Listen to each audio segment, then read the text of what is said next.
mais on va commencer comme ça permettra aussi d'avoir le temps d'échange complet à la fin. Donc, je suis là ce soir pour accueillir des chercheuses et des citoyennes, des habitantes sur le sujet des femmes, du genre et de l'espace urbain. Donc, c'est un sujet qui, moi, me passionne et je suis vraiment très contente d'animer cette table ronde avec, on peut commencer par les deux exploratrices du Faubourg, deux femmes qui ont fait partie du groupe pilote qu'on a monté à la mission Ville Inclusive de la ville de Chambéry pour faire une démarche de marche exploratoire dans l'espace urbain, donc autour du Faubourg Montmélian et dans le quartier Laurier, et qui auront leur expertise d'usage à partager, leur vécu de femme dans l'espace public. Donc Martine Faure et Marie-Chantal Zadi. Et puis j'ai aussi Edith Maruet-Jouls et Dominique Poggi. Donc Edith Maruet-Jouls, vous êtes chercheuse universitaire, vous faites partie du réseau Mixité, Parité, Genre. Vous avez fondé l'atelier de recherche Observatoire Égalité. Vous avez travaillé pendant une vingtaine d'années dans les collectivités territoriales en tant qu'experte des politiques de jeunesse et de l'égalité de genre. Fait partie du conseil scientifique de l'association Genre et Ville. Écrit un livre qui s'appelle Faire jeu égal, jeu GE avec le U pour faire jeu et jeu jouer. Et c'est vous qui avez mis, à mon avis, enfin c'est comme ça que moi je pense que je vous connais depuis plus longtemps que vous me connaissez, parce que c'est vous qui avez mis dans le débat public le sujet notamment de l'occupation genrée des cours d'école et de l'occupation différenciée et inégalitaire de la répartition de l'usage de la cour entre les filles et les garçons. Et Dominique, donc vous êtes sociologue de la ville, des transports, spécialisé ensuite sur les questions d'égalité femmes-hommes. Et donc vous êtes amené, enfin vous, toi, enfin en vrai je vous tutoie en vrai, c'est la posture, désolée. Donc tu mènes des recherches-actions et des formations pour développer l'empowerment, c'est-à-dire le développement du pouvoir d'agir des citoyens et des citoyennes dans l'espace public. Ça fait 4 fois que tu viens à Chambéry, former les équipes, former aussi l'équipe de l'université Savoie-Mont-Blanc sur la méthodologie des marches exploratoires de femmes dans l'espace urbain. Et donc voilà, on a eu une première expérience sur le quartier pilote de Chambéry-le-Haut. Cet après-midi, on a eu une formation et l'idée, c'est de déployer cette méthodologie sur les autres quartiers. Donc, merci à vous d'être venus déjà. Moi, je suis Sophie Bourgade, je suis l'adjointe à la ville de Chambéry, chargée des questions d'égalité, de ville inclusive, de lutte contre les discriminations.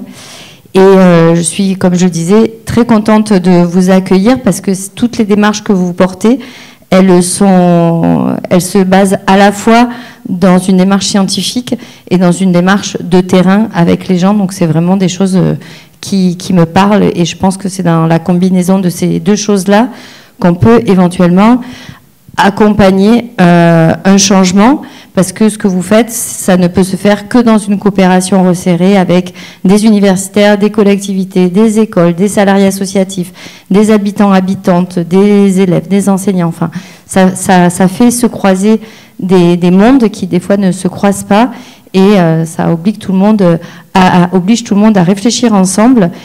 Et donc voilà, c'est une réelle démarche d'implication citoyenne. Et à Chambéry, pour terminer, c'est vrai que ça nous parle aussi parce qu'on a une grosse opération chaque été de désimperméabilisation et de revégétalisation des cours d'école qui a émané au départ de la transition écologique et de la lutte contre les îlots de chaleur. Mais de fait, repenser la cour d'école, ça oblige à repenser les usages et c'est vraiment le bon moment pour se poser les bonnes questions. Alors, voilà, j'ai assez parlé. Du coup, j'aimerais commencer par vous, si vous avez quelque chose à dire sur des questions un petit peu pour poser le sujet. Il y en a 3, pour moi, c'est de quoi parle-t-on quand on dit que les espaces publics sont genrés? De quels espaces publics parle-t-on? Et d'où vient cette situation et pourquoi est-ce que c'est un problème? Est-ce que... Je sais pas, Dominique, oui, je veux bien. Allez, vas-y. Alors, bonjour tout le monde, de quoi parle-t-on? On parle d'une façon de vivre l'espace public qui n'est absolument pas la même, globalement pour les hommes et globalement pour les femmes. D'une part, la ville a été construite par et pour des hommes, comme dit Yves Raybaud, le géologue, c'est-à-dire qu'elle a été pensée par des hommes de 30 ans, valides, qui se déplacent plutôt en voiture. Ce n'est pas du tout le cas de la majorité des femmes. Donc ça, c'est un premier point. Et l'espace est genré aussi parce que non seulement les femmes n'ont pas pu donner leur point de vue, même si c'est en train de changer, et tant mieux, mais aussi parce que les femmes ne se sentent pas chez elles dans la ville. Il y a des lieux et des moments où les femmes ne circulent pas librement. Et puis la troisième chose importante, c'est que la ville, elle reflète les rapports sociaux et les rapports de domination, elle les reflète et elle les renforce.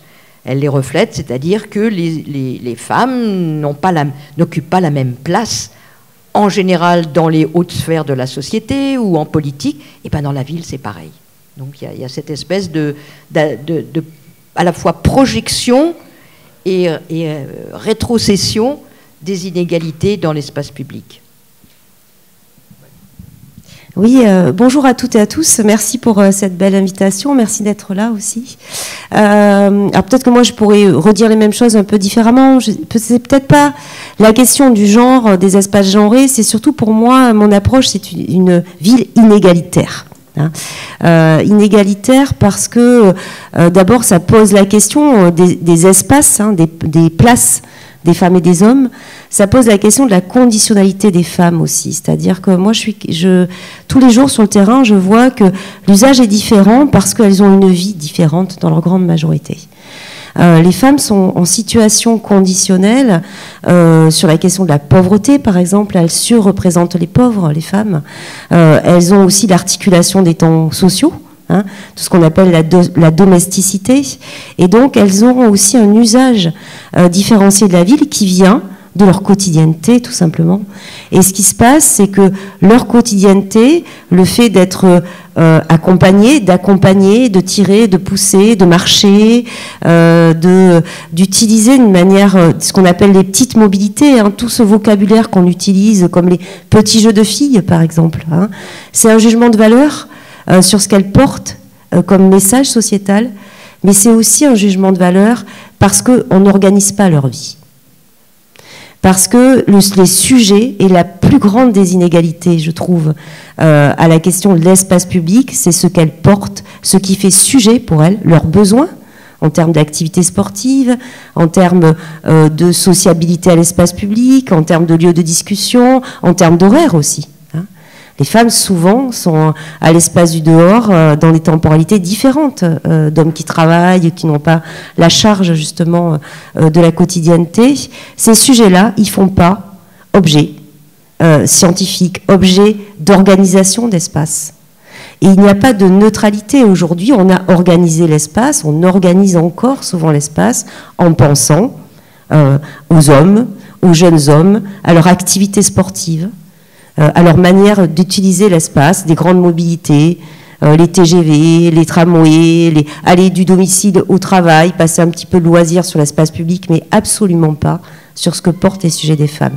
Et ça produit aussi une inégalité qu'on voit moins, mais qui est flagrante, et c'est vrai aussi dans tous les espaces. Les espaces publics, l'espace public, c'est l'espace du dehors. C'est celui quand vous avez franchi le seuil de votre porte. C'est celui-là, l'espace public. Et c'est l'espace éminemment citoyen. La parole du dehors, ne pas entendre, ne pas faire sujet, ne pas faire groupe de femmes aussi. Parce que quand on n'aménage pas l'espace public, on ne fait pas plusieurs, on fait seul. Et quand on regarde, on voit des hommes, des dizaines d'hommes parfois. On voit très peu des dizaines de femmes. Et c'est pour ça, on en parlera, que les marches exploratoires et les marches de réhabilitation à l'espace public collective de femmes sont essentielles aussi. Parce que pour faire sujet, il faut être visible. Il faut qu'on puisse voir des femmes, leur corps social, ce qu'elles portent. Et je finirai juste sur l'autre inégalité qui pour moi est très importante, c'est celle du droit commun et de la redistribution de l'argent public.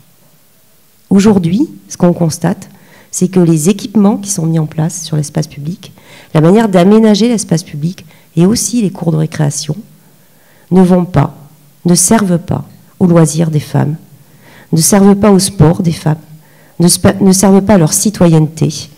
Elles représentent 52% de la population et avec elles sont exclus beaucoup d'autres. Je vais rebondir, hein, Edith, on a l'habitude de rebondir. En fait, c'est un problème. Pourquoi c'est un problème ? C'est un problème parce que si je ne peux pas avoir accès à l'espace public, c'est-à-dire au droit à la ville, alors qu'est-ce que c'est le droit à la ville ? Une petite rappel, c'est le droit de donner mon point de vue sur l'aménagement urbain. Donc on sait qu'il y a des aménagements qui ne sont absolument pas adaptés aux femmes et qui sont anxiogènes, type zone mal éclairée, zone un peu à l'abandon. Donc, si je ne peux pas donner... Le droit à la ville, c'est mon point de vue, mon regard sur les aménagements urbains afin de réduire les aménagements anxiogènes. Et la deuxième chose, c'est la capacité à pouvoir être dehors, de jour comme de nuit, à toute heure du jour et de la nuit, pour faire tout ce que j'ai besoin de faire, mais aussi tout ce que j'ai envie de faire, y compris envie de me balader lentement avec une ou deux copines ou toute seule, de regarder la beauté de la ville, c'est pas ce qui manque ici ni dans beaucoup d'autres villes. Moi, je me souviens d'une jeune fille, on avait fait un séminaire sur les femmes et la ville, et elle m'avait dit, moi, quand je suis arrivée à Paris, je trouvais cette ville tellement belle. Je m'arrêtais, je regardais, j'étais en extase. Mais qu'est-ce que je me suis fait embêter ? Vous ne pouvez pas imaginer. Alors maintenant, dit-elle, je trace, je marche comme ça. Vous voyez ? On n'a pas le droit à ce plaisir de la ville. Donc, si je n'ai pas accès entièrement au droit à la ville, premièrement, c'est des handicaps. Il y a des femmes qui ne peuvent pas aller travailler dans certains emplois parce qu'il faut qu'elles partent tôt le matin, elles rentrent tard le soir, et ça ne convient pas parce qu'elles se sentent en insécurité. Ça, c'est un... Idem pour participer à des activités citoyennes, culturelles, sportives, etc. Ça, c'est un autre problème. Et puis, il y a la question des violences. Alors, pourquoi c'est un problème que l'espace soit géré ? C'est parce qu'il y a des hommes, majoritairement ce sont des hommes, qui se permettent d'interpeller, voire d'harceler ou de mettre en danger des femmes. Donc, il y a... les études le montrent, les femmes subissent des violences. Et du coup, même si moi, en tant que femme, je n'ai pas subi une violence, mais si je sais que ça existe, je vais avoir des pratiques d'auto-restriction, d'auto-limitation. Et là, c'est un cercle vicieux. Moins il y a de femmes dehors, dans la rue, en particulier la nuit, moins il y en aura. Et donc ça ne va pas. Parce que c'est pas... si je ne peux pas aller à une instance de concertation le soir, par exemple. Voilà. Donc, c'est pour tout ça que c'est un problème de ne pas avoir accès au droit à la ville. Et s'il n'y a pas égalité, eh ben, ça répercute sous toutes sortes de domaines où ça va renforcer les inégalités. Parce que les inégalités, c'est un système. C'est holistique, ça se mélange. Voilà. Juste rapidement, c'est ce que je traduis, moi, par un terme que j'aime beaucoup. Parce qu'en réalité, on pose la question de l'égalité. La question de l'égalité, c'est la question du droit. En fait. C'est-à-dire que les êtres humains, ils sont égaux entre eux parce qu'ils ont les mêmes droits. Et si on pose la question de la ville, de l'égalité, du droit égalitaire des femmes et des hommes à la ville, il est égalitaire. Chacune et chacun d'entre nous a le droit d'être dehors, a le droit de discuter, a le droit de rentrer à l'heure qu'il et qu'elle veut. C'est un droit constitutionnel. Et c'est ce qui fait que nous sommes à égalité. Qu'est-ce qui se passe pour les femmes ? C'est qu'elles n'ont pas la même égale liberté. C'est-à-dire que ce droit-là, pour elles, il n'est pas collectivement porté. Il n'est pas affirmé ensemble. Et finalement, c'est plus une question de liberté, de restriction de liberté pour les femmes, qu'une question purement égalitaire au sens du droit, la ville. Est-ce que vous voulez réagir, Martine et Marie-Chantal ? Sur cette question du droit à la ville, sur votre vécu ? Oui, j'aimerais amener quand même mon témoignage par rapport à ce ressenti de la peur que nous, exploratrices, on a approché approché ensemble dans le faubourg Montmélian. Je suis arrivée dans le faubourg Montmélian, j'avais 10 ans, une petite gamine. Et alors, c'était une toute autre expérience de vie. Le faubourg, c'était notre ville à nous dans la ville. On dépassait rarement les limites du faubourg.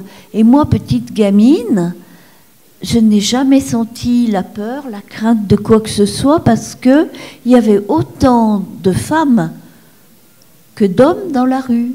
Les commerçantes, les mères, les femmes qui venaient faire leurs courses, les petites gamines qui sortaient de l'école et qui allaient chercher le pain. Et puis avec ce qui restait du pain, qui pouvaient acheter un petit quelque chose, ou bien qui allaient acheter la salade, et le commerçant ou la commerçante disait « Mais non, ta maman, elle payera demain ».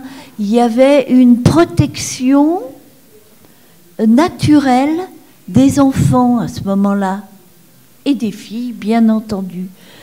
Quant aux commerçants, il y avait bien la moitié des commerçants qui étaient des commerçantes. Alors, je ne suis pas en train de faire l'apologie de cette période pour la condition féminine. Hein, attention. Bon, dans le privé, c'était pas drôle pour la plupart d'entre elles. Mais je suis une petite fille du faubourg qui a vécu comme ça, sans du tout la peur, dans un cadre qui le permettait. Et puis, quand je suis revenue dans le faubourg, partie à 20 ans et revenue à 60,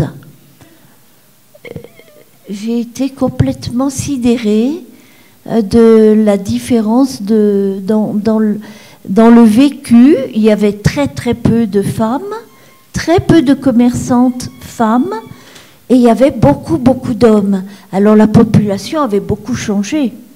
Il faut en tenir compte, hein, je crois. La population avait beaucoup changé, et moi je me suis sentie pas très bien en me forçant à me dire, même pas peur, allons quand même, et puis de me dire, mais tu es en train de te raconter des histoires. Et puis, non, il y avait ce malaise au fond de moi, qui a duré très longtemps. Et puis quand j'ai eu une agression, donc là on peut plus dire bah, c'est qu'un état d'âme, c'est qu'une impression. J'ai eu une agression un soir devant la petite supérette, où j'avais plein les bras de pensées qui venaient du bocage et qui étaient destinées à quelqu'un qui avait gagné le concours des Balgons fleuris. Et j'ai vu partir les fleurs partout. Je me suis sentie poussée vers l'arrière et quelqu'un a amorti ma chute. Tant mieux. Et puis, mon sac, il n'y avait plus de sac.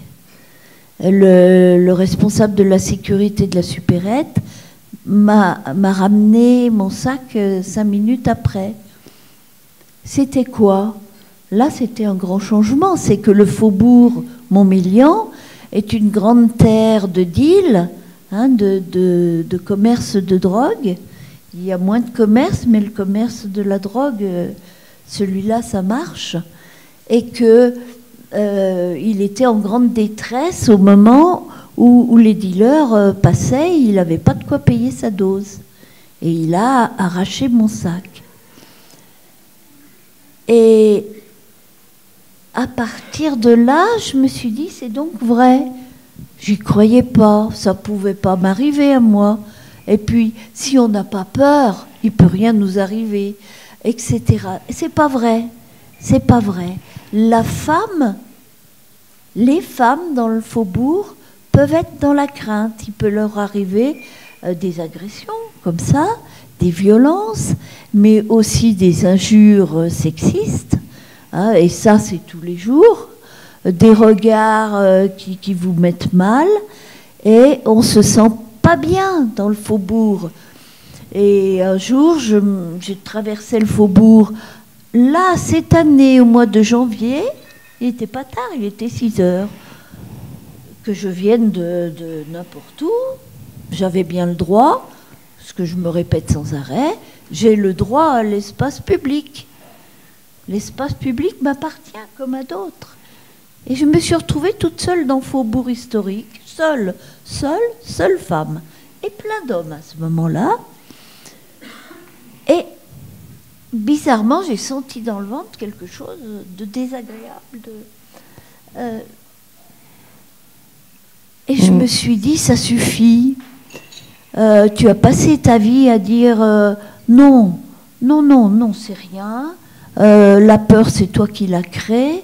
Ce sentiment-là n'a rien à voir ici. Et puis m'est revenu le souvenir de l'agression. Et là, je me suis dit, il faut que tu l'analyses, il faut que tu la vives, cette peur. Et pas que tu la rejettes et que tu réfléchisses sur cette peur. Est-ce que tu peux avoir cette peur? Est-ce qu'elle est légitime? Est-ce que tu auras toujours cette crainte en traversant le faubourg qui est mon quartier et où il n'y a plus de femmes à partir de la nuit tombée? Et en hiver, la nuit tombe très vite. Et là, j'ai changé d'attitude et je suis plus maintenant dans analyse ta peur et puis parle-en aux autres femmes. Et ça, c'est vraiment voilà. Très bien. Et ce qui s'est passé lors de la réunion des exploratrices d'après, c'est que j'ai raconté ça. Et il y a une des exploratrices qui m'a dit « Mais qu'est-ce que tu faisais donc dans le faubourg à 6 heures du soir, en janvier ?» Et alors là, des femmes qui me disaient « Mais t'as qu'à rester chez toi. Ouais. » Ça va très très loin. Ça va très loin parce que nous autres, les victimes ou les victimes potentielles, on se coule dans ce que nous demande ou dans ce que provoque l'attitude masculine pour l'éviter. Voilà. Merci Martine. Il y a tellement de choses dans ton témoignage. En tout cas, merci de l'avoir partagé entre la peur qui est un reflet en fait d'un système qui clairement n'est pas sécurisant pour les femmes dans l'espace public. La représentation, toute. Bon. Je vais peut-être laisser Dominique réagir, qui avait envie de réagir à ce témoignage. Oui, effectivement, ce que vous avez décrit, c'est le sexisme qu'on appelle le sexisme intégré. C'est-à-dire qu'il y a des femmes qui prennent le parti de dire que si vous arrive quelque chose, c'est que vous êtes dehors. Donc, qui intériorisent toutes les normes qui font que les femmes doivent être dans le privé et n'ont pas accès à l'espace public n'importe quand, sauf si elles s'occupent des enfants, sauf si elles font leurs courses, etc.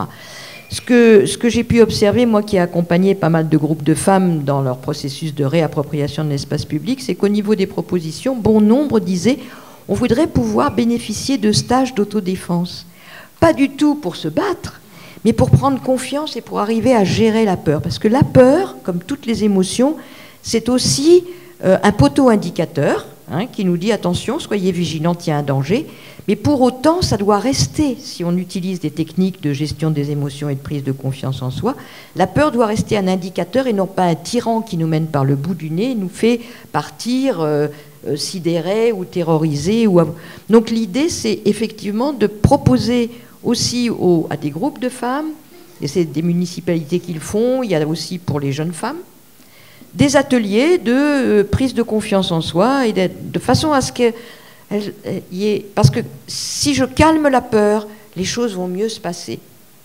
Et je vais pouvoir me dégager de ce... C'est intéressant ce que vous dites, l'analyser. Mais au-delà de ça, il y a pouvoir la transformer en vigilance et en confiance. Est-ce que Marie-Chantal, tu veux dire quelque chose ? Bonsoir. Alors, moi, le vécu que j'ai du Faubourg, il est complètement différent de ce dont tu as vécu, Martine.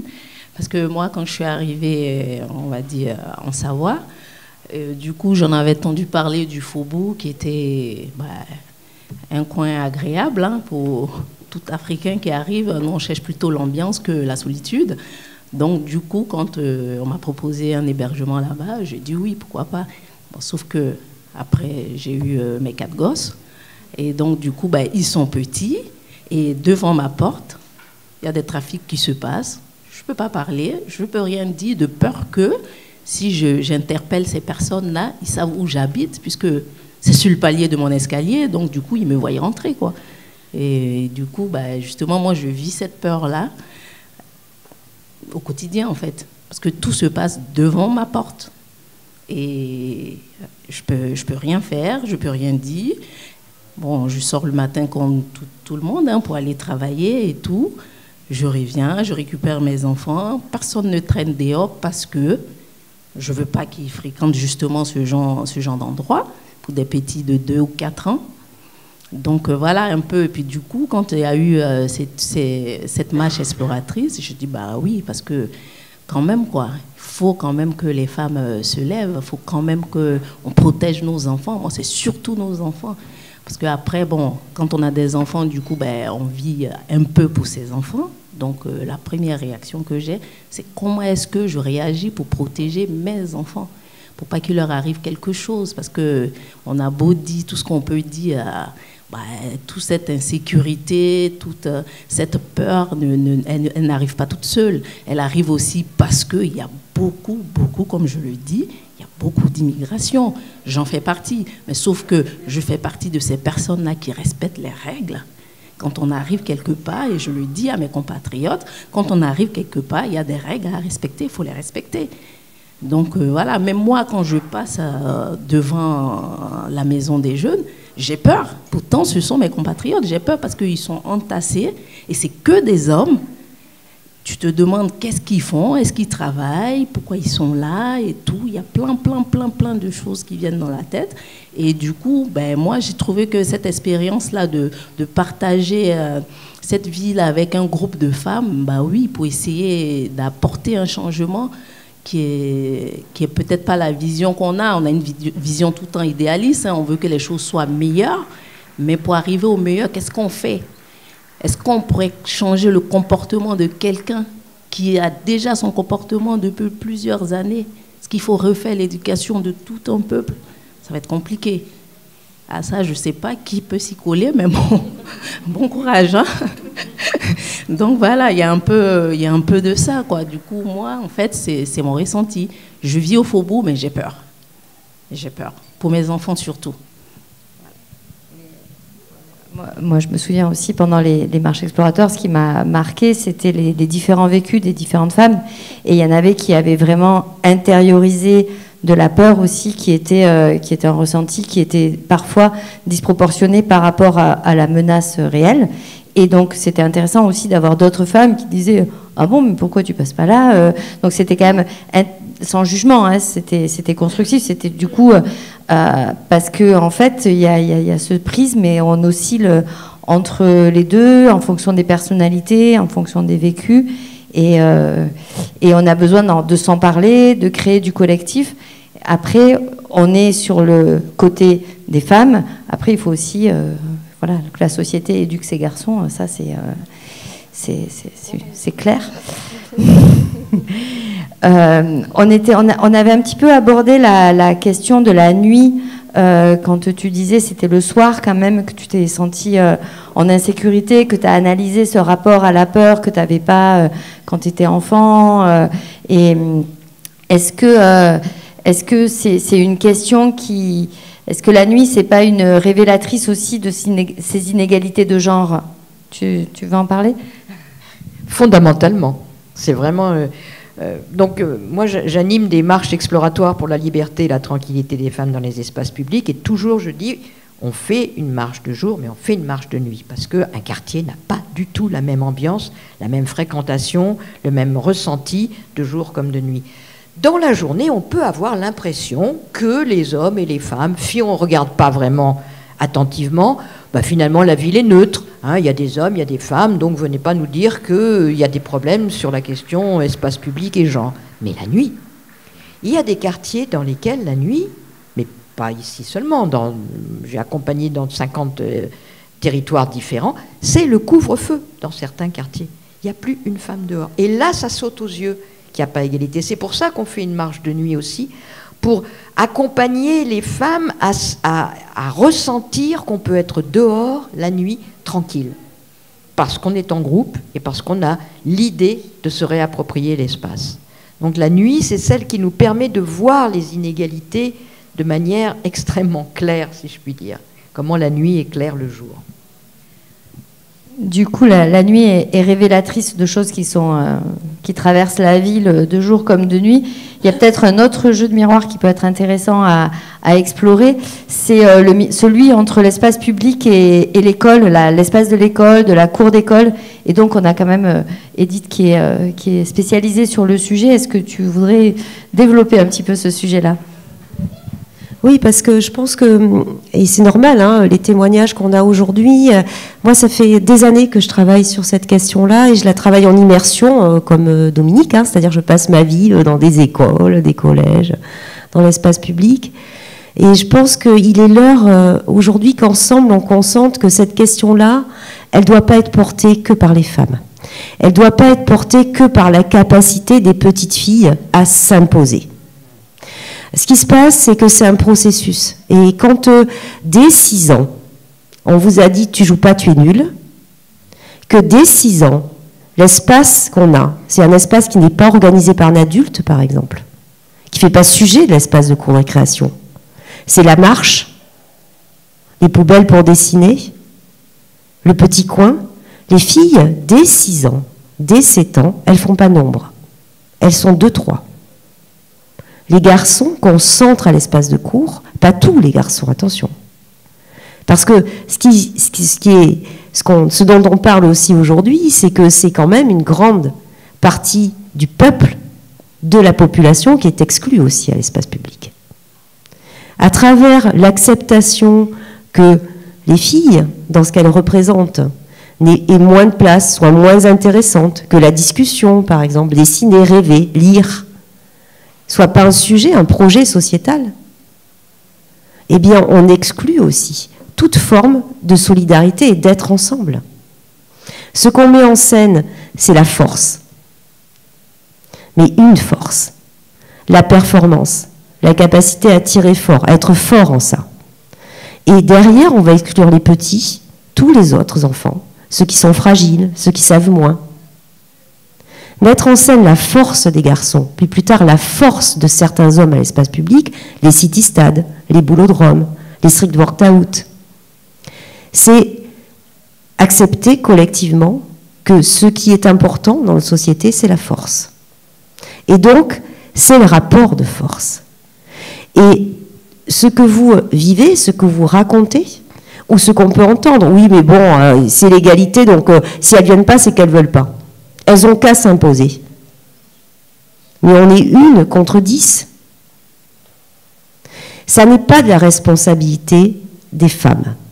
C'est la responsabilité sociétale de co-veiller, de veiller ensemble les unes et les uns sur les autres et de réhabiliter les sujets de femmes. La possibilité de faire nombre, d'être présente. Et juste par rapport à ce qu'on a dit, donc ça s'organise, hein, ça s'organise en termes d'aménagement, il y a des solutions, hein, c'est très simple, hein, voilà. Donc déjà ça c'est possible, c'est important de le dire, hein, de faire de l'espace public un espace où les femmes trouvent leur place, ont leur place, affirment leur place, c'est tout à fait possible. Et c'est très important de le tester, de le concevoir parce que ça change immédiatement les rapports humains. Parce que ce qu'on voit aussi, c'est que à l'école, comme à l'espace public, ce qui est très fragile et ce qui est très peu existant, c'est la relation fille-garçon et femme-homme. Et c'est bien la relation qui va chercher l'humanité chez l'autre. C'est la relation qui apprend la confiance, qui apprend à se connaître. Mais si dès 7 ans, dès 6 ans, on ne mange pas ensemble à la cantine, on ne se donne pas la main dans le rang, on ne joue pas ensemble à la cour de récréation, on n'apprend jamais à se connaître. Et c'est aussi sûrement ce qui fait incompréhension et violence plus tard. Et je finirai juste aussi sur la question de l'espace public. Vous l'avez très bien dit, madame. On oublie de dire très souvent que l'espace public, c'est un espace qui est plus dangereux pour les hommes que pour les femmes. En termes d'agression physique, en termes de rapport de force, et que l'espace privé est un espace plus dangereux pour les femmes. Et que ce qui se joue sur la présence des femmes à l'espace public, vous l'avez très bien dit, avec beaucoup de pudeur, c'est la capacité ensemble de comprendre ce qui se passe dedans, pour certaines d'entre nous. Merci, oui, c'est vrai qu'il y a des renversements aussi dans les représentations de ce qui est dangereux, de ce qui l'est pas, et tout ça, c'est pas, on l'analyse pas assez encore, ou c'est pas encore partagé cette analyse de savoir vraiment se protéger en tant que femme, et puis au-delà du fait que bon, c'est pas quelque chose dans lequel on grandit, on est socialisé. En tant que femme, il y a quand même des différences dans les socialisations. Alors, du coup, on a parlé des cours d'école. Moi, en tant que adjointe à la ville de Chambéry, ce qui m'intéresse, c'est les cours d'école, et c'est aussi les espaces dans la ville, les espaces sportifs, notamment les espaces de loisirs. Comment est-ce qu'on peut faire pour aménager des espaces plus égalitaires? Est-ce que c'est même possible? Est-ce que... Ouais. Juste par rapport... Oui, vous voulez dire? Allez-y. En fait, moi, ce que je veux dire, je veux rebondir par rapport aux écoles. Vu que je travaille dans une école, je suis AESH, j'accompagne des enfants en situation de handicap. Et du coup, je vois justement ce dont vous parlez, parce qu'effectivement, dans la cour des récrés, les lundis, je sais que le foot, garçons, les mardis, le ballon, c'est pour les filles, sauf que le mardi, les filles, elles n'ont jamais le ballon. Parce que les garçons, ce qu'ils font, ils poussent les filles. Non, mais allez chercher le ballon, comme ça, vous dites que vous voulez jouer au foot forcément, et puis après, finalement, il n'y a aucune fille sur le terrain, c'est que les garçons. Et justement, pour dire que c'est un vrai problème et que c'est vrai, ça existe pour de vrai. Donc, qu'est-ce qu'il faut faire? Bon, nous, on attend. Hein. On attend. On attend que ça change. Alors, il y a deux choses. D'une part, je voulais rebondir sur ce que tu disais, que finalement, c'est l'ensemble de la population qui est concernée. Et quand on demande aux femmes, à l'occasion des marches exploratoires, qu'est-ce que vous proposez? Franchement, les propositions que font les femmes, elles sont de nature à bénéficier à tout le monde, sauf à l'extrême minorité, tout petit, le petit groupe là qui embête tout le monde. Mais sinon, les propositions que font les femmes, elles bénéficient à l'ensemble de la population, à l'ensemble des hommes on va dire non violents, c'est-à-dire quand même une certaine majorité. Ça bénéficie aux personnes âgées, aux personnes à mobilité réduite, aux enfants, etc. Il faut même que nous, on pousse pour dire aux femmes, mais vous, d'accord, vous pensez aux autres, c'est très bien, vous pensez à vos enfants, vous pensez à vos vieux parents, mais vous, qu'est-ce que vous voudriez, vous? Et ça, c'est quelque chose qui vient de l'éducation, où on a appris grosso modo, dès les petites filles, dès qu'elles sont petites, les petites filles apprennent à faire attention, à rendre service, à se mettre un petit peu en arrière. Bon. Donc c'est important d'avoir à l'esprit que là où les femmes se sentent bien, 99% des personnes se sentent bien. Donc ça, c'est utile à ce niveau-là. Après, sur l'histoire de comment on peut avoir un espace sportif égalitaire. Les city-stades, il ne suffit pas d'aménager, ou il ne suffit pas de décréter, tiens, tel jour, il faut accompagner la réappropriation et redonner le droit aux petites filles, aux jeunes filles, aux femmes d'occuper tel ou tel équipement. Ça ne peut pas se faire ni par décret, ni par simple aménagement. Donc nous, on travaille avec les 2 A. On aménage et puis on accompagne, on anime. En fait, on redonne. Ce qui marche quand il y a un terrain, c'est que des éducatrices ou des éducateurs sportifs disent aux filles, allez, on y va. Et on y va, et on se le réapproprie. Mais il faut qu'il y ait de la présence humaine encourageante. Parce que sinon, les jeunes filles n'iront pas, parce qu'elles ont peur d'avoir une mauvaise réputation, de se faire maltraiter, etc. Et là, dans le cas que vous décrivez très bien, eh ben, il faut qu'il y ait une régulation et que on veille, hein, encore l'idée de veiller, on veille à ce que les petites filles aient le ballon. on veille, il faut que ça soit une espèce de norme, de règle, pour aller contre, pour dissoudre cette espèce de norme du plus fort. Voilà. Il y a ça, mais il y a aussi qu'on croit qu'aujourd'hui, ce qui est installé dans l'espace public ou dans les écoles, etc., c'est neutre. C'est-à-dire qu'en fait, ça convient à tout le monde, mais ça convient absolument pas à tout le monde. Mais absolument pas. Et vous l'avez très bien expliqué, madame. Vous êtes AESH, moi j'en rencontre tous les jours. C'est un métier précieux. Hein. Et c'est le métier aussi qui est auprès des enfants qui sont en difficulté dans justement le rapport de force. Hein. Leur force à eux, elle n'est pas toujours visible. Hein. Parce que la question de la force, c'est aussi qu'est-ce que je mets en scène. Chacun et chacune d'entre nous porte des forces. Mais pourquoi les forces des filles, elles ne sont jamais valorisées? Moi, je fais danser les filles au centre de la cour. Je leur fais faire de la gym. Si c'est ce qu'elles savent faire, si c'est ce qu'elles ont envie de faire, à quel moment faire égalité, c'est simplement qu'elles jouent au foot? C'est ce qu'elles portent aussi qui est important pour les autres. Qu'elles fassent sujet. Et quand on travaille sur l'aménagement de l'espace public, la question qu'on doit se poser citoyenne, c'est est-ce que l'espace public est un espace d'apprentissage? Est-ce que c'est un espace où on peut, quand on ne sait pas, partager, jouer, rigoler, s'asseoir? Est-ce que c'est un espace où on est adulte, enfant, par exemple?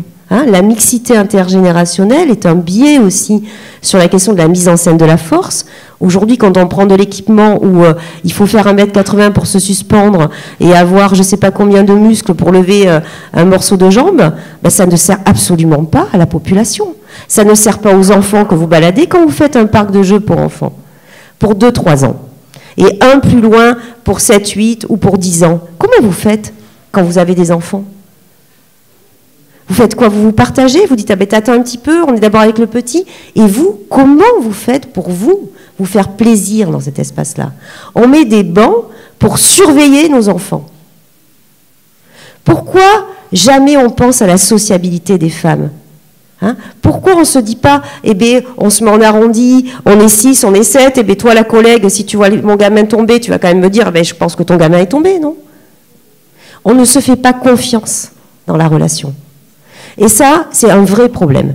Et c'est un vrai problème parce que ce qu'on a mis en scène, c'est de la compétition. Et la question, par exemple, de l'espace public, madame, de traverser une place. Mais vous croyez que depuis que vous avez 7 ans, jamais vous vous êtes centré à l'espace. Jamais on vous a vu au centre. Quand nous, on essaye, ben écoutez les filles, les garçons, ils n'y vont pas, allez-y. Vous arrêtez pas de me demander d'aller au centre, de prendre de l'espace, de courir. Mais elles n'y vont pas, hein. Parce que qu'est-ce qu'elles me disent? J'ai honte d'être nulle.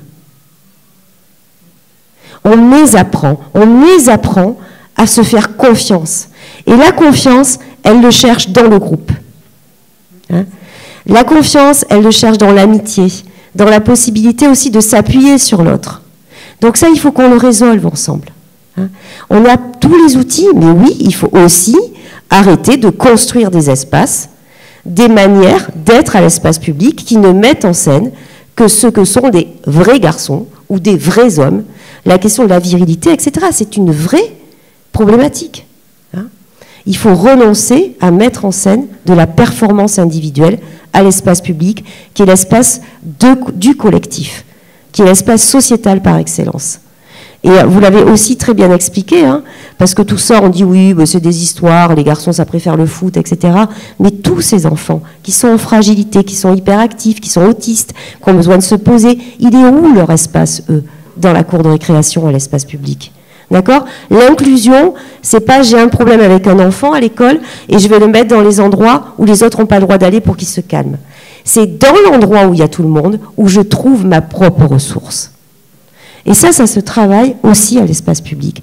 Et je finirai juste là-dessus quand on me dit « Oui, mais c'est la question des stéréotypes et tout ». Est-ce que dans notre pays, on a mis à l'espace public des espaces de danse? Est-ce qu'on a mis des espaces pour dessiner? Pour faire perles? Pour coudre? Pour discuter? Donc c'est pas innocent, c'est pas neutre. On n'a non plus pas fait ça Donc la question, oui, les stéréotypes, etc. Mais ok, très bien, on va voir si ça marche dans l'autre sens. Voilà. Merci.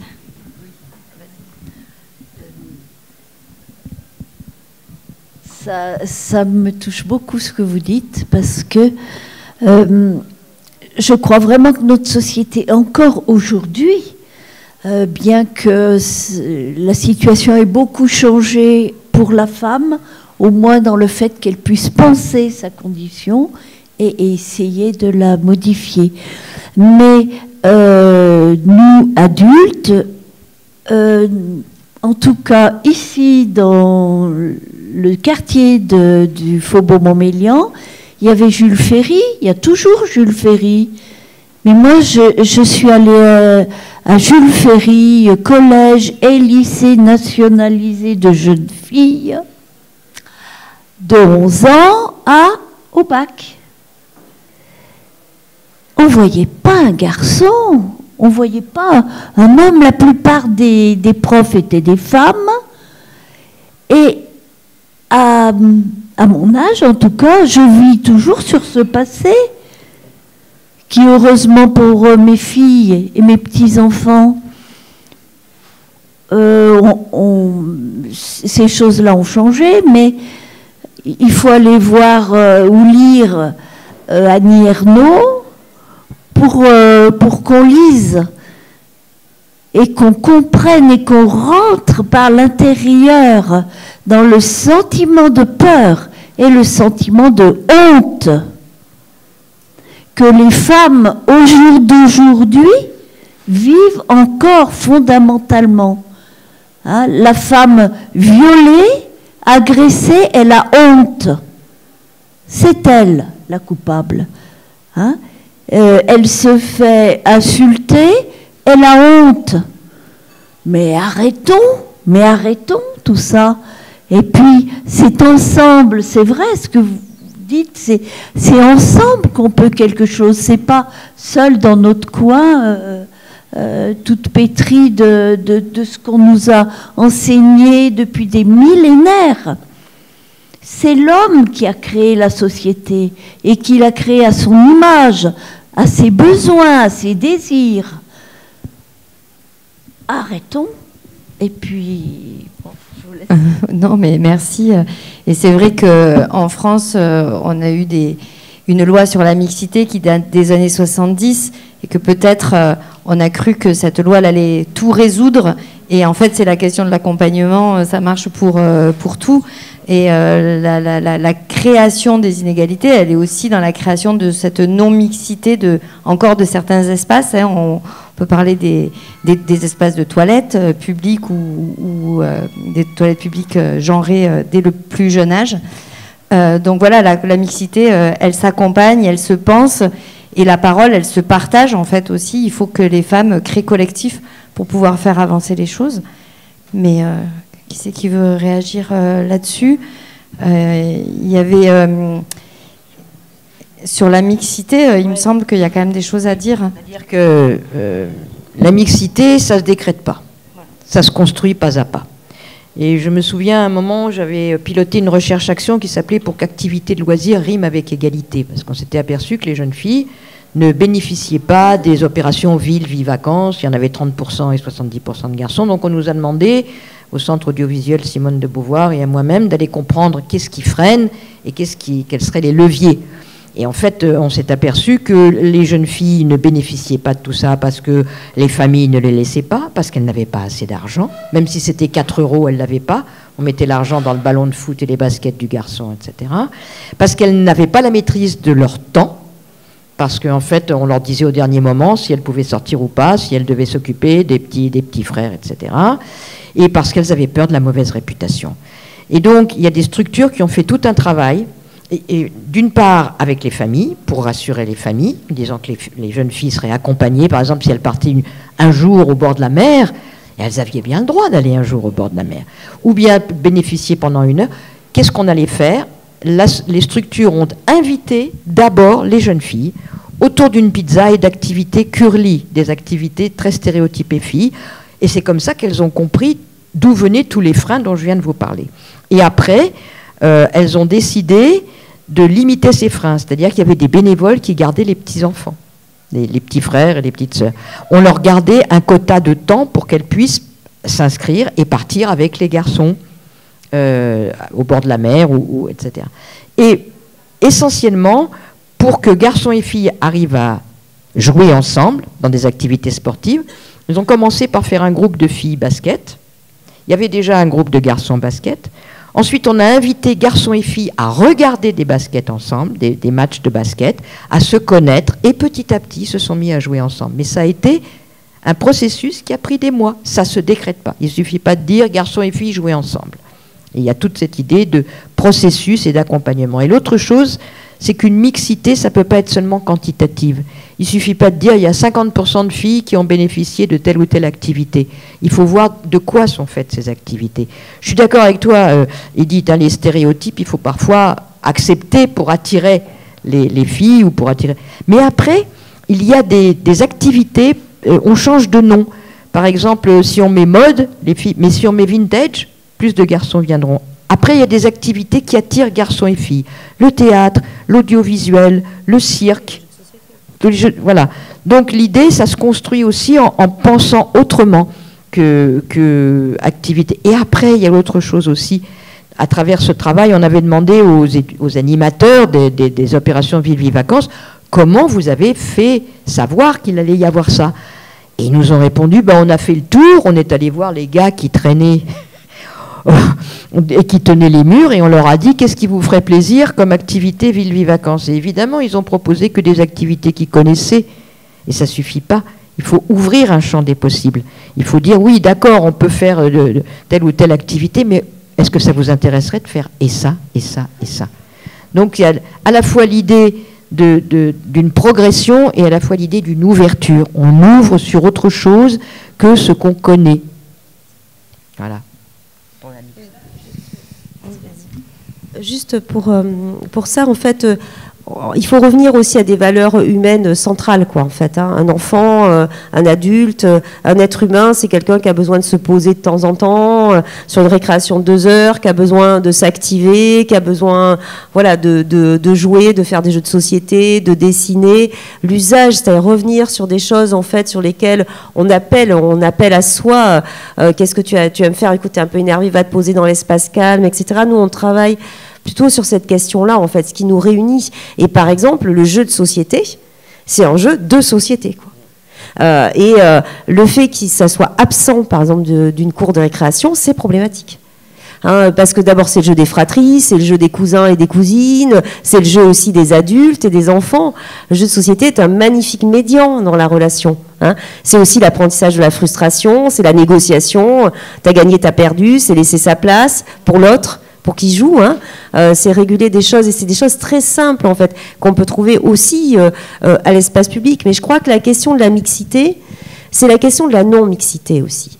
C'est-à-dire que c'est comme si la non-mixité, c'est-à-dire de ne pas jouer ensemble, de ne pas manger ensemble, de ne pas transpirer ensemble, dans un endroit captif comme l'école, qui est le seul lieu de notre vie humaine où on est obligé d'être ensemble.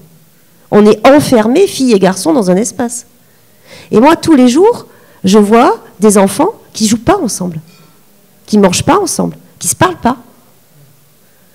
Des mondes, le monde des filles, le monde des garçons. Et ça, nous y consentons en tant qu'adultes. Donc la vraie question, elle est, est-ce que la relation, est-ce que être ensemble, filles-garçons, ça a une valeur éducative et sociétale? C'est ça la vraie question, en fait. Et c'est pas un non-message. C'est l'organisation des espaces, c'est parce que c'est pas travaillé, c'est pas redit qu'il faut se faire confiance. C'est pas parler à l'école, parce qu'il n'y a aucun enfant qui ne veut pas jouer avec l'autre. Aucun. Ça n'existe pas. Sauf que c'est la société aussi autour d'eux. Donc cet espace-là, il doit être précieux, il doit être travaillé. Il doit aussi être travaillé à l'adolescence et au collège, comme un espace de liberté dans la relation. Quoi qu'il arrive dans le quartier, quoi qu'il arrive dans la famille, l'école est aussi le cadre émancipateur pour affirmer sa relation et sa liberté. Et ça, on doit le protéger, ça doit être précieux. Et moi, j'entends trop encore, oui, mais c'est l'âge, c'est naturel. Nous avons consenti aux anniversaires non mixtes en CE2. Mais c'est grave. C'est pas possible aujourd'hui qu'une fille ou un garçon fasse un anniversaire et n'invite aucune personne de l'autre sexe. C'est pas comme ça la vraie vie. C'est la moitié de l'humanité. Moi, il m'arrive de demander en classe, je pose toujours cette question quand je travaille sur les écoles et sur les collèges. Est-ce que c'est important pour vous d'être ensemble, filles-garçons? Posez cette question. Est-ce que c'est important? Parce que c'est à ça qu'il faut consentir. Vous pouvez faire un bijou dans une cour de récréation. S'il reste cette question-là, non, c'est pas important, c'est pas utile, ça sert à rien, et on n'y arrivera pas, en fait. Donc, moi, je pense que c'est animer, rendre possible la relation et la protéger, en faire une valeur, et dire aux enfants, c'est important, en fait, de se mélanger, parce que c'est la vraie vie. Voilà. Deux micros d'un coup. C'est la vraie vie, et ce qui est terrible, c'est qu'on a tous à y gagner. C'est ce que j'entends dans la mixité, dans remettre en question, prendre du recul et réfléchir. Après, le changement, ça prend du temps, ça demande de prendre conscience, ça demande d'en parler, de mettre sur le tapis, et clairement, ça ne se fait pas en 2 jours, c'est bien dommage. Est-ce que vous avez quelque chose à rajouter? Est-ce qu'on ouvre le débat aux questions de la salle, peut-être? Vas-y. Je voudrais juste dire quelque chose, parce qu'on est quand même sur quelque chose de lourd, on pense que ça prend du temps, etc. Moi, j'y crois pas, ça. Je crois qu'on peut agir immédiatement, tout de suite, et que ça change les choses immédiatement. Pourquoi? Parce que être égal avec quelqu'un, c'est une expérience vécue. C'est une quotidienneté, c'est des souvenirs. Nous, quand on change les espaces de cours de récréation, on voit des enfants qui jouent ensemble, des filles et des garçons, qui rigolent, qui dessinent. Mais c'est aussi le conflit, hein. Résoudre la violence aujourd'hui des corps sociaux, l'absurdité statistique, hein, sur la question de qui violente et qui est violenté, c'est aussi se dire que c'est parce qu'il y a une absence de relation. Parce que le conflit, il est sain. Le conflit, c'est ça. C'était une fille, ouais, t'es un garçon, t'es nul, tu sais pas. C'est ça le conflit des corps sociaux. Et ça doit s'exprimer avec des adultes autour qui disent « Attends, t'es sûr? Attends, on va en discuter. » Et ça, c'est jamais discuté. Donc, ça peut changer vite. Il suffit simplement qu'on fasse confiance aussi à la quotidienneté des enfants. C'est du vécu, c'est tous les jours. C'est j'ai rigolé avec Jérémy, je suis tombée, j'ai dansé au milieu de la cour. C'est ça, en fait. Il faut faire confiance vraiment à ça, je pense aussi.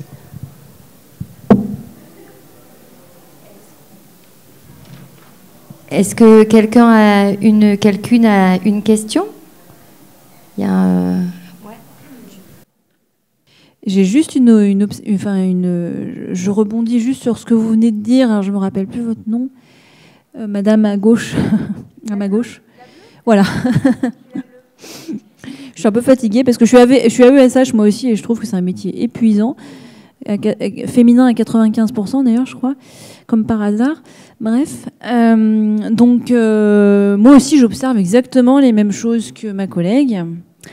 Ça me fait bouillir à l'intérieur, mais étant la 3e roue, voire la 5e du carrosse de l'éducation nationale, c'est vrai que je n'ose pas ouvrir ma gueule là-dessus. J'ai essayé une fois, très poliment, en parlant de la maison des femmes qui pouvaient intervenir au collège, parce que je travaille aussi au collège, je travaille en élémentaire et en maternelle. Et je n'ai pas eu de suite, voilà. Et par ailleurs, c'est vrai que je suis stupéfaite, parce que l'essentiel du corps enseignant, en tout cas en élémentaire et en maternelle, est féminin. Et je ne comprends pas cette indifférence totale à la question, quoi. C'est un truc qui me sidère. J'ai été témoin d'une seule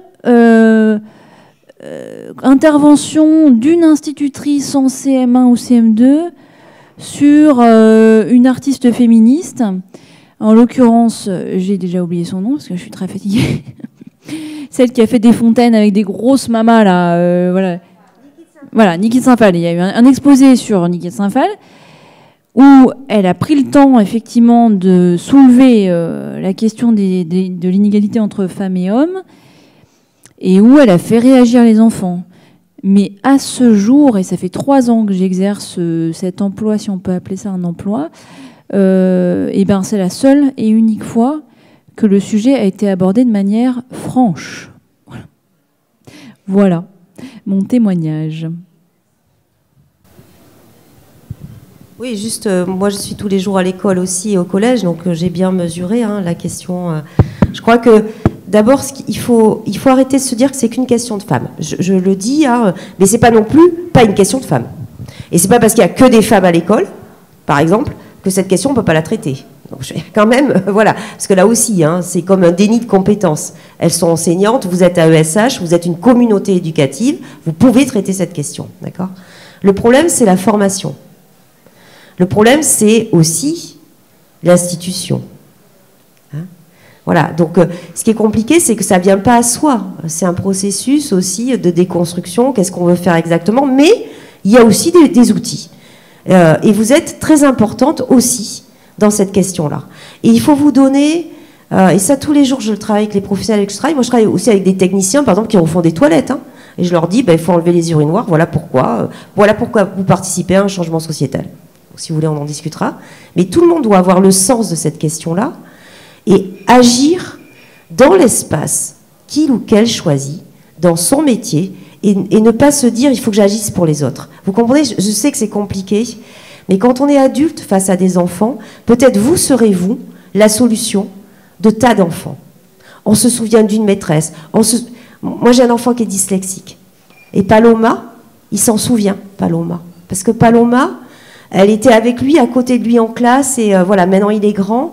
Vous avez un rôle, il n'y a pas de petit rôle, tout est important pour un enfant. Et les adultes qui l'entourent, et une AESH, c'est précieux. Par contre, vous avez des conditions de travail catastrophiques. C'est déplorable. Donc ça, c'est certain. C'est un vrai souci. Mais sur cette question-là, si vous avez envie, faites-vous confiance. C'est ce que je voulais vous dire. Voilà. Oui, merci. J'avais une question. D'abord, vous l'avez dit, l'espace public traduit la réalité des rapports sociaux et on ne va pas changer ça en une baguette magique. Mais je voulais savoir quand même, en changeant des aménagements dans une cour d'école, dans une ville, d'abord, comment vous le faites ? À Chambéry, vous avez changé, je crois, aménagé des cours d'école. Est-ce que vous avez vu des effets immédiats sur justement les rapports sociaux entre les enfants ? Et dans une ville, à part, je sais pas, l'éclairage, par exemple, qui pourrait être meilleur pour que les femmes se sentent plus en sécurité, quel autre type d'aménagement on pourrait faire dans une place, dans différents endroits, pour que ce soit plus attirant pour les femmes ?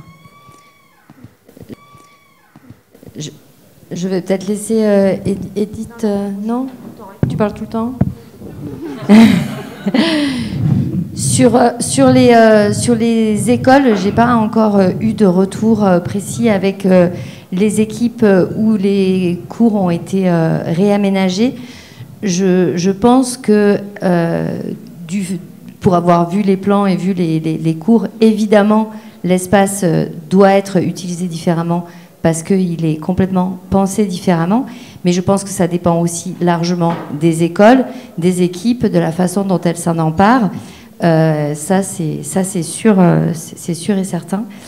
Et quand, en fait, j'ai les mêmes questions que toi, quoi. Dans la ville, on fait comment ? Parce que on est conscient qu'il faut aménager et puis il faut accompagner. Et on fait comment pour accompagner avec le peu d'agents qui sont sur la question ?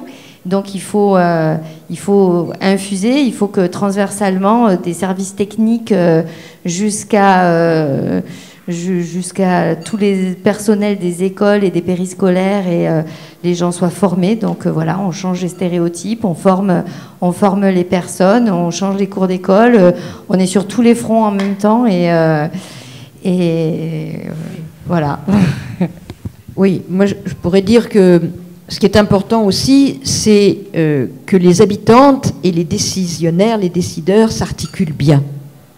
Il peut y avoir des collectifs de femmes qui font des actions, par exemple, de réappropriation de l'espace public en organisant des pique-niques, des brocantes, en montant une boutique éphémère, en souhaitant ouvrir un salon de thé géré par les femmes, dans lesquels les femmes pourraient venir parce que dans les cafés, elles n'y vont point, etc. Il y a toutes sortes de choses comme ça qui peuvent être faites.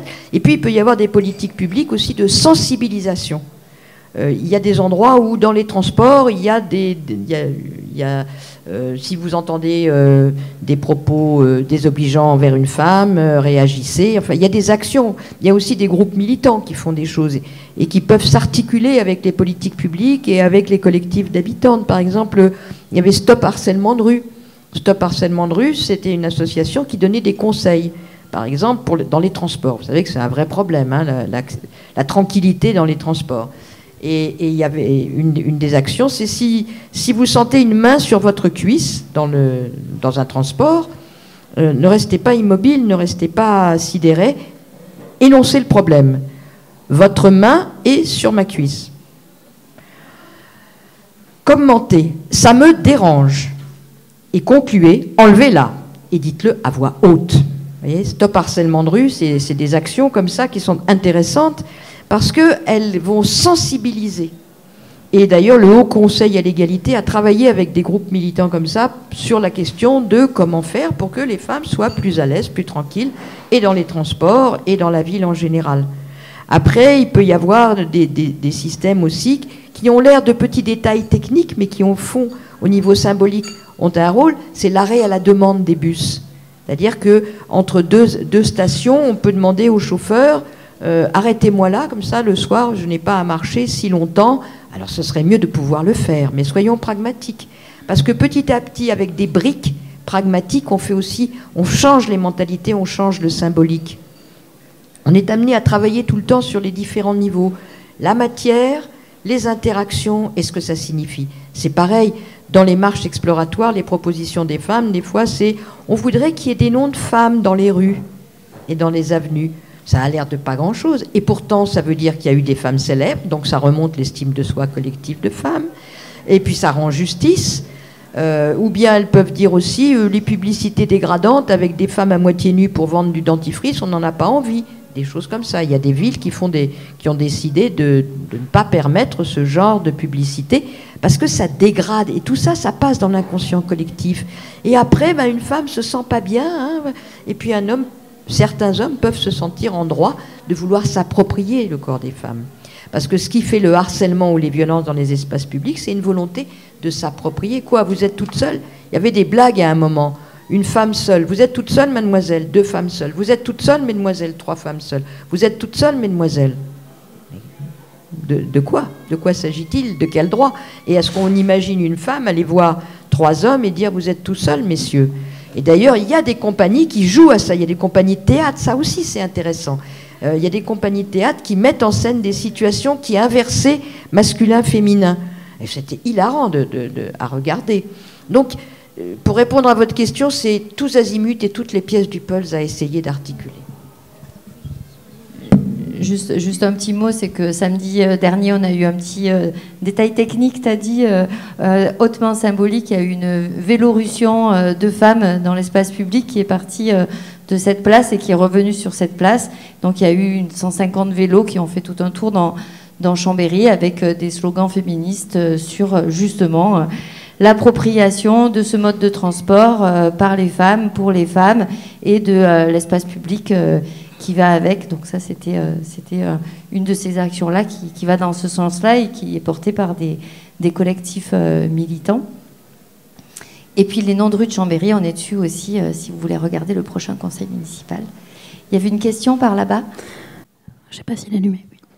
C'est pas vraiment, enfin c'est peut-être pas forcément une question, mais moi je suis de l'autre côté, c'est-à-dire que je suis architecte et urbaniste, et donc là je viens aujourd'hui, en fait je me rends compte qu'on parle pas d'aménagement. C'est aussi pour revenir avec votre réflexion, c'est que en fait on parle de liens humains et de relations, et en fait quand nous on va produire de l'espace public, et ben on se rend compte qu'on parle pas d'humain. On hérite en fait de réflexions d'hommes et de réflexions d'usage et de réflexions de comment on a construit l'espace urbain avant, mais en fait on applique des règles, on applique des normes, on applique des choses qui sont vieilles et en fait on va plus réfléchir à l'humain, parce que alors vous parliez aussi de la Vélorution, je fais aussi partie du collectif Nous Toutes, où on a fait la marche pour le droit des femmes, et en fait il il y a comme un clivage en fait entre la personnalité que moi je peux être au sein d'un collectif féministe et la personnalité architecte qui est héritière aussi d'une manière de produire et un petit peu cette difficulté et ce paradoxe à mettre les deux en lien. Et en fait, par exemple, quand on va avoir un projet d'école, c'est clair que on va jamais se concentrer sur la cour d'école. C'est vraiment pas la première pensée. Et je me dis que à la fois, c'est pas juste l'aménagement, c'est pas juste éclairer les rues, c'est pas juste la relation sociale. C'est-à-dire que tout est à remettre en question. Et même le métier d'architecte et d'urbaniste, et de travailler aussi avec les sociologues qui sont complètement oubliés dans notre métier, et donc la relation humaine, quoi. Non, mais vous de répondre à votre question. Non, mais ce qu'il faut faire appel, c'est à l'intelligence collective. Il faut aussi reconnaître que les expertises, elles sont différenciées. Moi, je ne fais pas de paysage, je ne fais pas d'architecture. Et pourtant, j'aménage et je travaille sur des esquisses d'architectes de bâtiments neufs. École, voilà, je construis des blocs sanitaires. Donc je pense que c'est ça aussi, c'est aussi la question de la formation, on l'a déjà abordé, c'est la question du militantisme, hein. C'est la question du sujet de votre métier. Et sur la question des aménagements, il y en a. Pourquoi moi je me refuse à parler comme ça des aménagements? Parce que je crois qu'il n'y a pas d'outils. C'est bien ça, c'est parce que vous aurez fait ce parcours-là. Vous l'aurez fait ensemble avec votre équipe, que toujours vous l'aurez ce parcours. Et qu'à chaque fois que vous repenserez un programme architectural, vous vous direz, qu'est-ce que je fais de cette question? C'est sur le bâtimentaire privé, par exemple. Vous savez, on scinde tout. Moi, les bailleurs, ils me disent, ah mais c'est pas moi l'espace public. Je dis, pardon, c'est quand même toi qui donnes sur l'espace public. Hein, c'est où c'est qu'on met les cuisines? Qu'est-ce qu'on regarde au dehors? De quoi ont besoin les femmes? Et encore une fois, quand on dit, c'est pareil, les femmes, elles sont invisibles, comment? Elles ne sont pas invisibles, hein, les femmes à espace public. Hein. Elles sont transparentes. Et c'est une nuance quand même qui est un peu différente. C'est-à-dire qu'au dehors, toutes les études montrent qu'il y a autant de femmes que d'hommes. D'accord? Par contre, par exemple, je vais vous donner un exemple. Les parvis d'école. Le parvis d'école, c'est le haut lieu de sociabilité des femmes. Qui un jour à aménager dans ce pays les parvis d'école? Personne. Alors on a dit, oui, on va faire des cafés par an. Non mais pardon, enfin, on peut être dehors, je veux dire, on peut traîner. C'est les traînes savates, vous savez, celles qui prennent du temps pour rentrer. Mais juste suivez-les. Elles n'ont jamais eu un banc pour s'asseoir. Elles n'ont pas un endroit pour pique-niquer, pour faire le goûter, pour faire les anniversaires. Il y a des contextes aussi. Un territoire, en quartier prioritaire de la ville, le dehors, c'est toute sa vie. C'est son salon, c'est son loisir, c'est son goûter, c'est son anniversaire, c'est ses vacances. Donc c'est très important de penser ça aussi. Hein. Donc il y a des personnes qui peuvent vous aider. Vous pouvez former votre équipe d'architectes. Je peux venir, je vous le dis, ou quelqu'un d'autre. Non mais soyons clairs, moi j'ai besoin de vous, vous avez besoin de moi, on va y arriver. Hein, je pense qu'il ne faut pas baisser les bras, vous voyez, il ne faut pas se dire, oh là, j'ai un passif. On n'a pas de passif. Chaque année, on produit ça ensemble. Donc il suffit simplement qu'on se le dise, et dans la question aussi, qu'est-ce qu'on doit construire? La première chose qu'il faut faire, c'est qu'il faut arrêter de faire ce qu'on fait. Il faut arrêter de construire les équipements qu'on construit aujourd'hui à l'espace public. C'est la première stratégie. Ensuite, il faut expérimenter, travailler sur des plaines, des horaires, etc. Bon, il y a plein de solutions. Mais encore aujourd'hui, les bras nous entendent, mais on dit, ok, bon, mais je vais faire un city stade ou un strict workout. Ça suffit. Stop. Voilà. Oui, je voulais aussi vous demander, est-ce que vous avez pris connaissance des guides qui ont été élaborés, les guides référentiels genre et espace public? Alors, il y a 3 guides qui ont été faits. Notre association à Place Égale a contribué au premier. Je crois que tu étais dedans aussi, non, Edith? Guide genre et espace public. Il y a le guide référentiel 1, c'est les bonnes questions à se poser. Donc, ça correspond aussi à ce que tu dis. Arrêter de faire ce qu'on fait sans se poser des questions. Le deuxième, c'est des bonnes pratiques qui fonctionnent. Et donc là, c'est aussi vous savez, il y a des villes qui sont très en pointe sur la question de la place des femmes, en particulier Vienne, mais pas que, Barcelone aussi. Donc et il y en a un troisième qui va sortir et qui est lancé le 22 juin. Et je pense que vous pouvez y avoir accès en visio. Tout ça, ça a été élaboré par la mairie, par la ville de Paris, et c'est disponible sur Internet. Et le 22, c'est le lancement. Et il y aura aussi, il y a un lancement en présentiel au pavillon de l'Arsenal à Paris, mais aussi c'est diffusé en visio. Et là, vous aurez des billes qui vous permettront peut-être de relier votre engagement militant et votre métier, parce que c'est justement centré sur les bonnes questions à se poser pour que dans les aménagements, la question du genre soit prise en compte et traitée. Oui, ça marche. Okay. Moi, j'aimerais plus répondre du coup à ce que vous avez demandé tout à l'heure de comment on fait changer ça, et en même temps rebondir sur ma voisine, de comment on fait, parce que l'humain c'est très bien, les actions c'est très bien, mais comment on le fait dans l'espace et dans l'aménagement et dans l'architecture au final. Et ça, je pense que du coup, ça dépend plus de la mairie ou des droits ou du coup des PLU, parce que en fait, les constructions qu'on va faire, du coup vous allez faire au niveau des écoles, etc. Ou ça va dépendre aussi des réglementations, ça va dépendre aussi des financements de la personne et de vers où elle veut les orienter. Et en fait, je me disais aussi pour lier avec les PLU, etc. Enfin, les réglementations de la ville pour construire, c'est que par exemple. J'avais fait une étude durant mon master où, pardon, j'ai un peu du mal à m'exprimer, les locaux qui vont être abandonnés directement vont être affiliés à des espaces dans lesquels on va se sentir moins en sécurité, parce que on va moins se sentir observé par n'importe qui, entre guillemets, dans le sens où quand on a plein d'habitations où les personnes vont regarder la rue, on sait qu'on est en sécurité parce qu'on sait qu'il y a toujours quelqu'un qui est à la fenêtre et qui regarde. Alors que quand les locaux sont fermés, qu'on passe dans des rues qui sont fermées, du coup, on sent direct le fait qu'on est seul. Justement, là, je fais une référence aussi à la blague de tout à l'heure, à 3, vous êtes seul, parce qu'il n'y a personne autour. Et il y a aussi plein de petites choses, par exemple le fait de mettre des barrières au lieu de mettre des poteaux pour pas que les voitures se garent. Bon, de toute façon, les poteaux, ça marche pas toujours, on le sait. On se gare toujours un peu où on veut. Et par exemple, le fait de mettre une barrière, ça fait que quand on est suivi, on peut pas passer de l'autre côté du trottoir parce qu'il y a des barrières qui nous bloquent. Alors que des poteaux, on peut passer entre.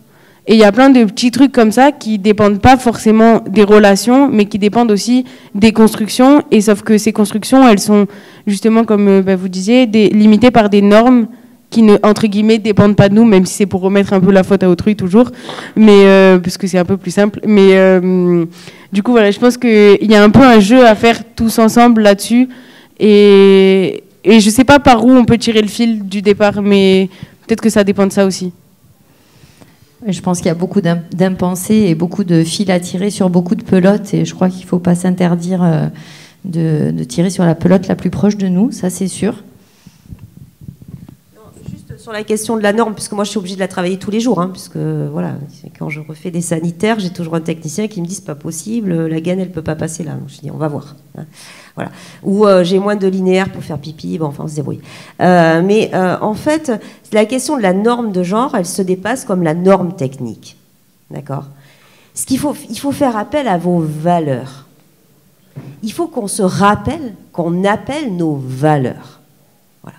Et à partir de là, vous allez pouvoir construire, mais c'est aussi des choix militants parfois, de dire non, je ne ferai pas ça. Voilà, moi je vous propose ça parce que ça produit ça. Et il y a toujours des marges de manœuvre et de créativité, en fait.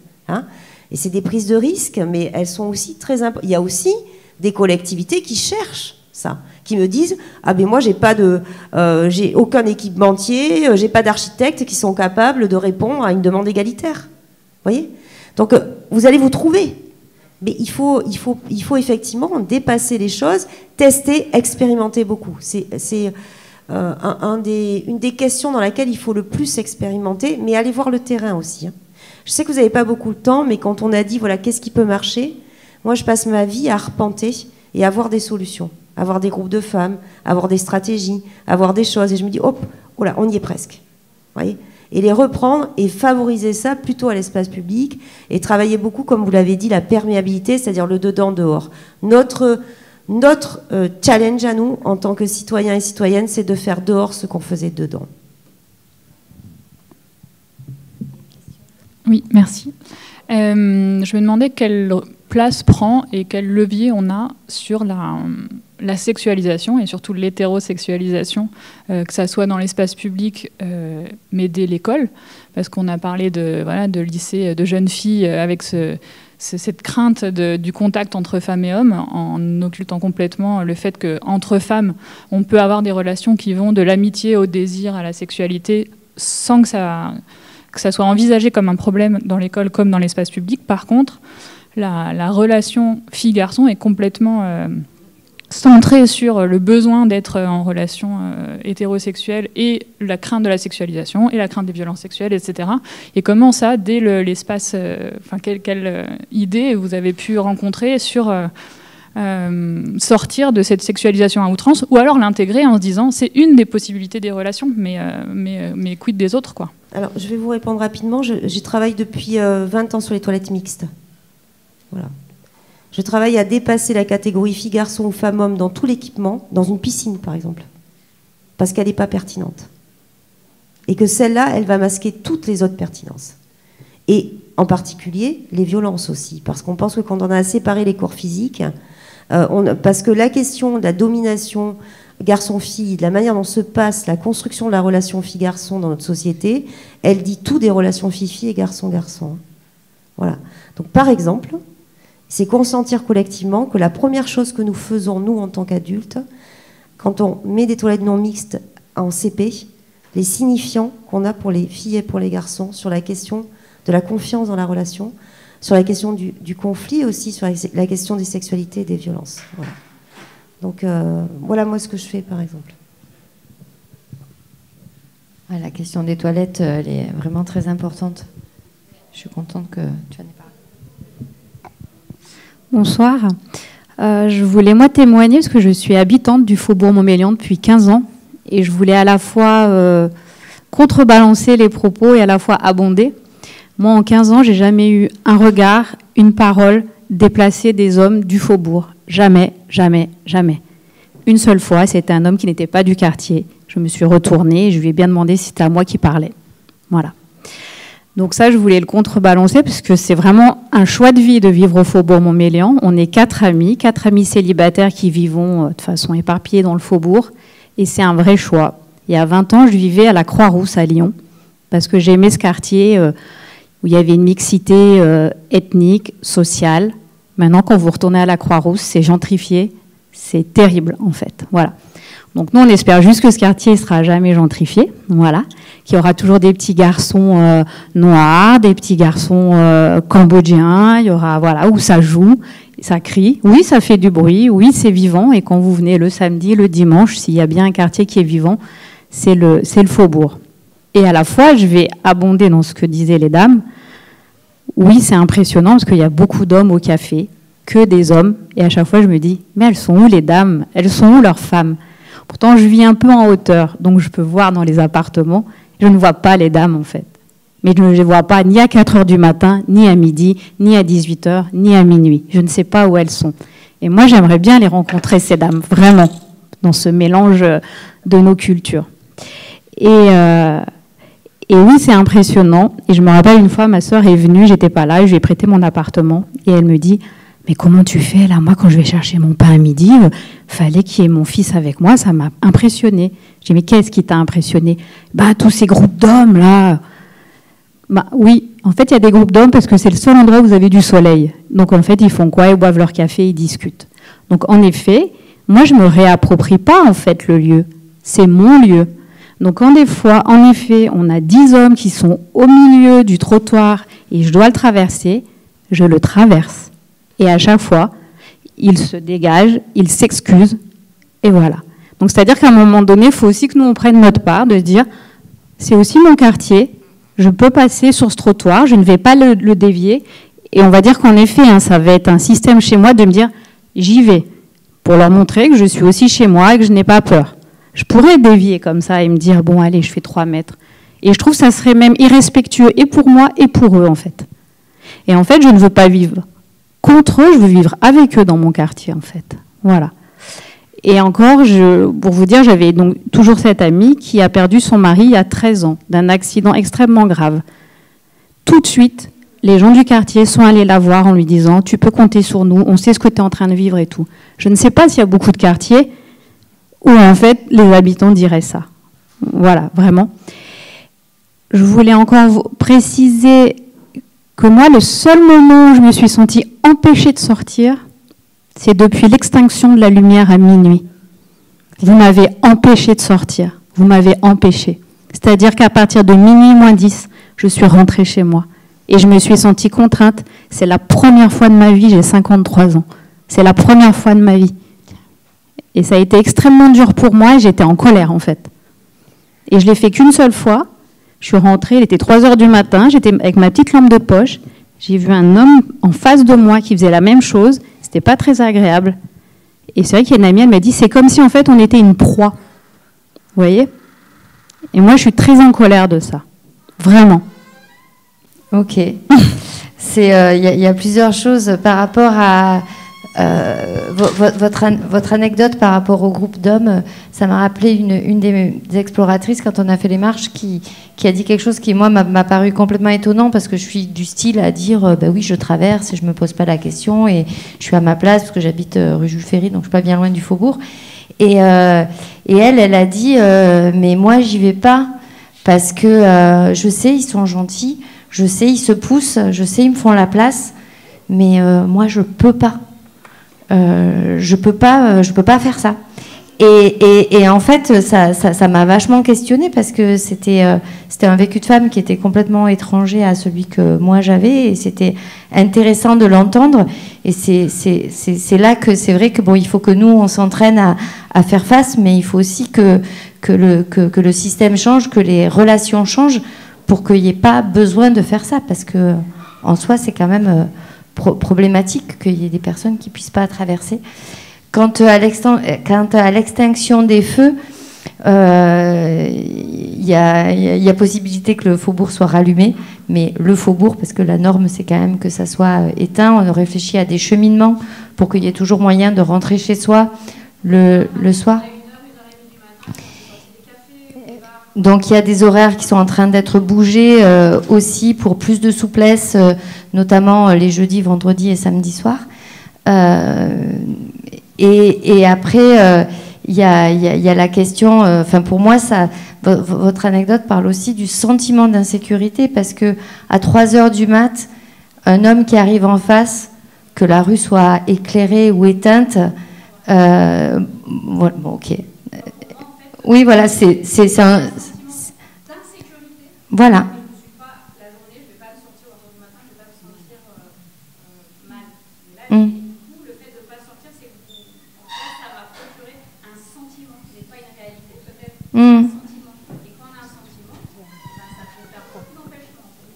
Non, mais tout à fait. Je ne remets pas en cause le ressenti. Je pense qu'il y a aussi des choses qu'on doit réapprendre différemment par rapport à l'espace public et que peut-être... peut-être un homme à 3 heures du matin, il croise un autre homme, il n'est peut-être pas très rassuré non plus. Tout à fait. Voilà, et juste aussi pour rebondir sur le vélo, moi, c'est la bicyclette, c'est ce qui me permet de faire plein de choses partout, à n'importe quelle heure, dans plein de quartiers différents. Voilà. C'est un sacré outil d'émancipation, ça, c'est sûr. Voilà. Merci, parce qu'on ne se connaît pas. Et puis... les exploratrices ont déjà fait du travail, mais on est tout à fait prête à vous accueillir avec grand plaisir et grand intérêt, parce que on parlait tout à l'heure, c'est ensemble, nous les femmes, qu'on a la pensée, la réflexion, l'attitude à chercher, les améliorations à amener là dans notre lieu de vie. C'est très important. Hein. Et moi qui suis donc depuis très longtemps, ou ma famille du Faubourg, je ressens bien qu'il y a des tas de choses qui sont possibles et qui sont variables selon les périodes aussi, selon les changements de population, selon un certain apprentissage de nouvelles relations possibles et peut-être de lieux. Vous parliez de l'éclairage, on en est bien consciente parce qu'alors se retrouver à minuit moins 5 dans le faubourg, waouh, c'est quelque chose. Là, bon, qu'on soit peut-être homme ou femme, hein, j'en sais rien. En tout cas, nous sommes, dans la réflexion par rapport à des lieux qui pourraient être très signifiants pour les femmes et peut-être aussi ensuite pour une nouvelle relation homme-femme dans le faubourg. Et par exemple, on parlait tout à l'heure, et on en a parlé déjà à plusieurs reprises, d'un lieu qui pourrait être, qui est en train de s'ouvrir, peut-être, hein, c'est ça. Bon, allez. Peut-être, espérons-le, où il y aurait des tas d'activités qui peuvent intéresser les femmes, mais ce serait un lieu aussi de rencontre.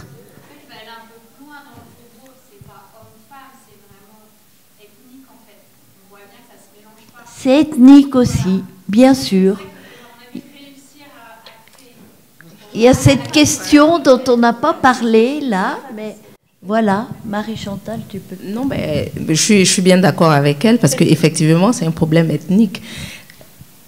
Quand moi je passe au faubourg, moi j'ai pas peur de passer, hein, mais bon, quand il y a des deals devant ma porte, je sais où s'arrêtent mes limites aussi. Du coup, mais bon, moi, la différence culturelle aussi fait que les gens, ils sont entre eux. Quand tu passes au faubourg, les hommes qui sont là, qui sont arrêtés là, tu vas voir, il y a un groupe, pour pas indexer, hein, il y a un groupe de Maghrébins, il y a un groupe d'Africains, ils sont pas mélangés. Ils sont pas mélangés, ils sont ensemble parce que justement, c'est culturel. Et ça, bon, moi j'y travaille parce que moi je suis en association où je milite justement pour que les gens se mélangent, qu'il n'y ait pas de différence. Parce que moi, j'ai été élevée dans une famille où, figurez-vous que dans un T4, on était 46. Mais 46, c'est dit, on dormait que ce soit sous les tables, sur les tables, partout. Et ici, mais les gens, ils savent pas la chance qu'ils ont, quoi. Et c'est ça, moi, que je déplore quand je vois des fois mes compatriotes assis là à ne rien faire. Et justement, c'est ça justement qui fait peur, qui crée un sentiment d'incertitude parce qu'ils font rien de leur vie. Et même ça, en Afrique, on le vit. Et ça, c'est quelque chose qu'ils sont venus avec. C'est-à-dire, ils sont venus, ils n'acceptent pas le changement. Ils ne se disent pas qu'on est ailleurs, on n'est pas chez nous. Même si on a été accueillis, il faut faire les choses justement dans les règles. Et moi, justement, je milite pour ça, pour que les gens soient ensemble. Ah bah c'est ça, bah écoutez, moi il y a un trafic devant ma porte, je pense pas que je vais sortir. Je reste avec mes gosses, quoi. Mais bon, sinon eux, mes enfants, je les éduque justement dans ce sens-là. Le partage, d'aller vers les autres, de jamais faire de différence. Mon fils, quand il rentre, qu'il en pleure parce qu'on lui a dit qu'il est marron et tout, je dis bah c'est rien, la personne c'est parce que elle sait pas, faut expliquer les choses justement. Et c'est aussi la faute de nous parents, de ce qu'on dit à nos enfants ou de comment est-ce qu'on les éduque. C'est ça aussi qui fait que bon, les gens sont en aparté et puis sont tout seuls de fois ou en groupe. Donc je pense qu'il faut vraiment qu'on milite ensemble en tant que femme ou homme. Hein, pourquoi pas, c'est une marche exploratrice, mais on peut aussi avoir des hommes pour marcher ensemble et puis justement pour que les choses changent. Mais c'est ensemble, pas tout seul. C'est sûr qu'il faut militer ensemble et puis il faut quand même dire que les codes de la virilité, ils sont partout, dans tous les pays du monde. Il y a des codes de virilité toxiques, dominatrices qui régissent le monde. Et c'est pas qu'en Afrique en fait. Nous, on est là et on accueille ça de la même façon. Donc voilà, j'avais quand même envie de dire ça pour que ça soit pas stigmatisant pour personne, parce que c'est vraiment pas le propos. On est tous ensemble dans ce système qui en écrase certains, plus que d'autres, et certaines plus que d'autres. Et du coup, c'est du boulot. Je voulais juste dire quelque chose. En tout cas, vous êtes, vous, le peuple des femmes. Vous êtes là toutes les deux, madame. Et du coup, on va peut-être conclure si il y a encore une question. Oui, j'avais une question. Peut-être qu'il peut conclure. C'était plus là, on voit qu'il y a majoritairement des femmes. Et moi, je me demandais quel rôle aussi ont les hommes là-dedans, pour que les femmes puissent se réapproprier l'espace public. Parce que par rapport à vos témoignages à toutes les deux, vous avez peur, par exemple, le soir d'hommes. Enfin, moi, c'est aussi mon cas. Et voilà, savoir si les hommes ont un rôle à jouer là-dedans et qu'est-ce qu'ils peuvent faire pour que nous, on se sente mieux dans la rue. Moi, je dirais laisser la place déjà, mais je ne sais pas si c'est à moi de répondre, mais je sais qu'une fois dans le Faubourg, j'ai interpellé un homme qui disait à son petit garçon qui pleurait parce que je ne sais pas ce qui s'était passé avec sa trottinette ou son vélo, mais arrête de pleurer, c'est les filles qui pleurent. Et donc là, j'ai arrêté le vélo, je l'ai regardé dans les yeux, je lui ai dit non mais vous pouvez pas dire ça, vous vous rendez compte ce que vous créez, après votre petit garçon il va pas oser pleurer, et puis ça veut dire quoi, pleurer c'est pas bien, s'il a envie de pleurer il pleure, et c'est pas parce que c'est, enfin je sais pas, je l'ai sans doute, je pense que je l'ai mieux dit que là, et vraiment dans son regard, il m'a regardé et il m'a dit non mais vous avez raison, je disais ça pour l'encourager. Et je lui dis, ben encouragez-le alors. Mais c'est compliqué, mais c'est dans ce sens-là qu'il faut qu'on aille déconstruire les stéréotypes, laisser la place, accepter de voir les choses différemment, de changer les activités. Est-ce que... Oui, et puis au niveau de l'éducation, que ce soit l'éducation familiale ou tous les autres modes de socialisation, autant c'est important d'accompagner les petites filles et les jeunes filles à s'affirmer et à prendre leur place dans l'espace, parce que c'est une des racines des inégalités, c'est bien ça, c'est aussi de dire aux petites filles, attention, dehors c'est dangereux et sois sage, et puis d'apprendre aux garçons à respecter, ou à s'ouvrir à quelque chose de bienveillant envers les filles. Et moi, je suis un peu soucieuse, et je pense qu'il y a vraiment un travail à faire par rapport à l'accès aux sites pornographiques des jeunes. Les jeunes garçons accèdent de plus en plus tôt à des sites pornographiques où les femmes sont totalement réduites à l'état d'objets humiliés, et j'en passe, et j'en passe.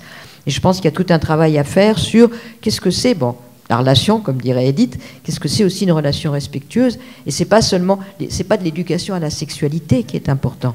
C'est de l'éducation à la rencontre, d'éducation à voir chez l'autre tout le côté féminin et masculin de chacun. Moi, je parlais à un moment de la parité intérieure, de savoir qu'on est à la fois à l'intérieur de nous, on a le masculin, le féminin, alors que on a tout.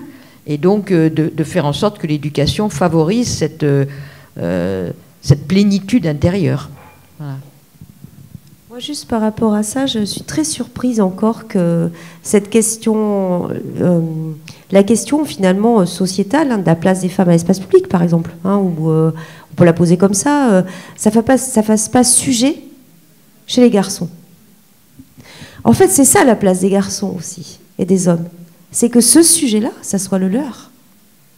Que ça fasse débat quand vous allez prendre un pot avec vos copains, discutez-en. Moi, quand j'anime les débats dans les classes, à partir du moment où on a animé le débat, c'est terminé. Ça, ils veulent que parler, ils veulent que manger. Vous allez manger ensemble à la cantine, vous allez continuer. Il faut que ça soit un sujet de conversation. Voilà. Je pense en effet que c'est la base. Oui. Je suis désolée, je sais que c'est tard. C'est juste sur la question de l'éclairage public.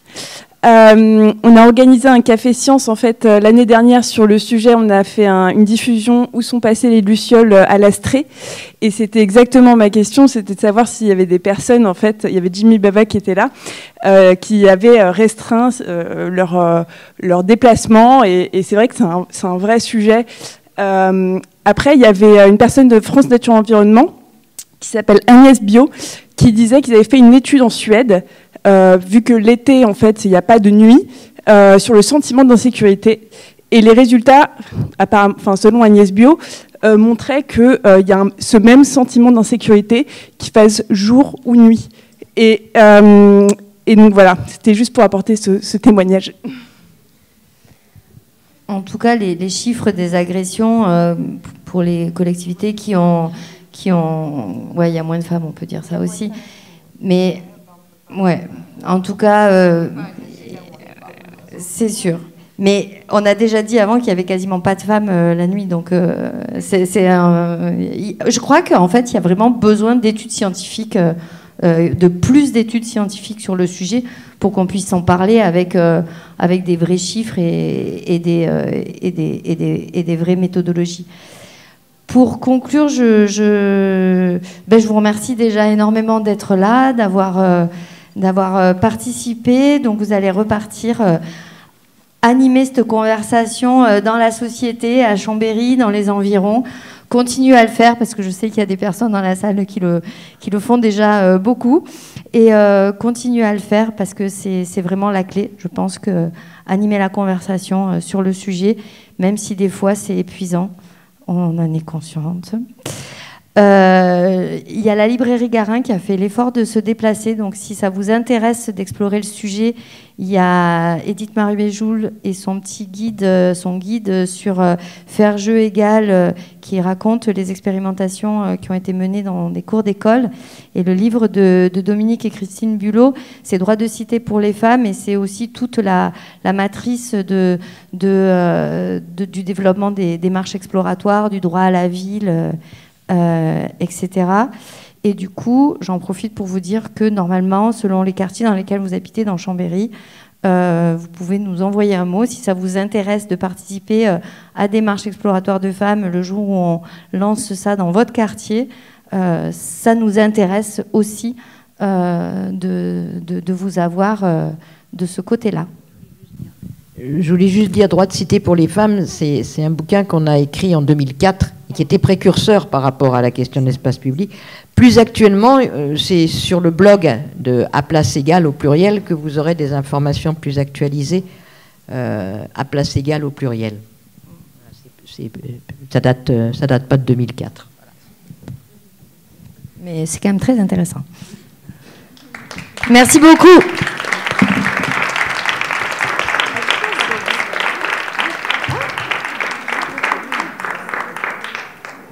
Merci mesdames, c'était super.